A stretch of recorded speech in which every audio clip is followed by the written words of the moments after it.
my vlog again. So, yan, kakatapos lang na ulan, buti na lang, mainit-init na. So, para matuyo na yung mga daan and okay na dito. So, yan.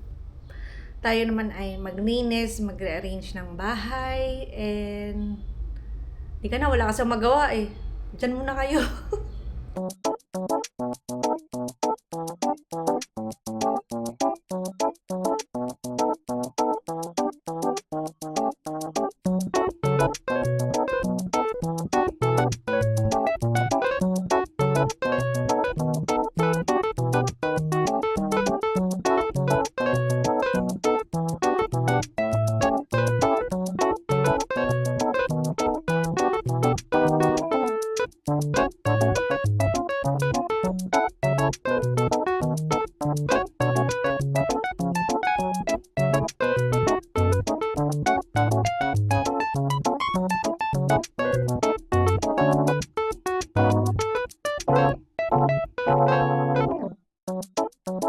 Hi guys! Yan na nga yung inayos natin.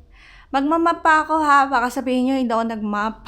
Hindi ko napakita sa inyo, pero feeling ko mas maganda tong ayos na to. Dati naman ganyan yan eh, pero binago ko. So ngayon, binago ko na ulit. Binalik ko na sa dati.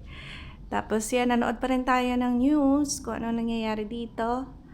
Tapos yan, maganda pa rin ang aking mga halaman.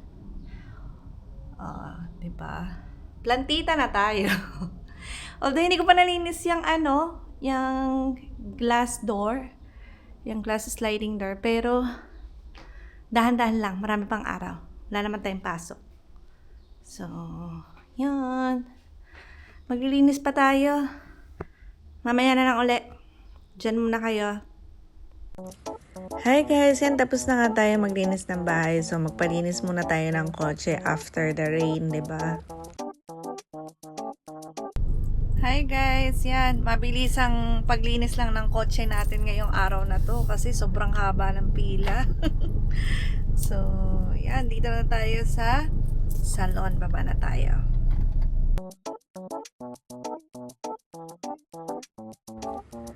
Hi guys, so yan na nga, nandito na tayo sa salon. Kasama ko pala si Bestie niyan, magkaiba lang kami ng session na ginagawa. So, let's pamper our day kahit na marami tayong mga pinagdadaanan sa ngayon dito sa Middle East. Alam ko po na halos po lahat sa atin ay nahihirapan po ng mga panahon na ito. Pero, kailangan po tayong matapang at dapat po sabihin ko magtipid tayo, pero yan nga po, kumain kami.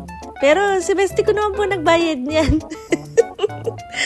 So, yun lang po. Pakita ko lang po sa inyo yung a day in my life. And let's think positive po. And let's keep praying na matapos na po ang mga nangyayari dito. And thank you po sa mga nanonood ng vlog ko. And panoorin niyo rin po yung vlog ng aking bestie. So, salamat po and have a nice day or have a nice evening or good morning sa mga makakapanood nitong video na to. And stay safe po. Bye-bye!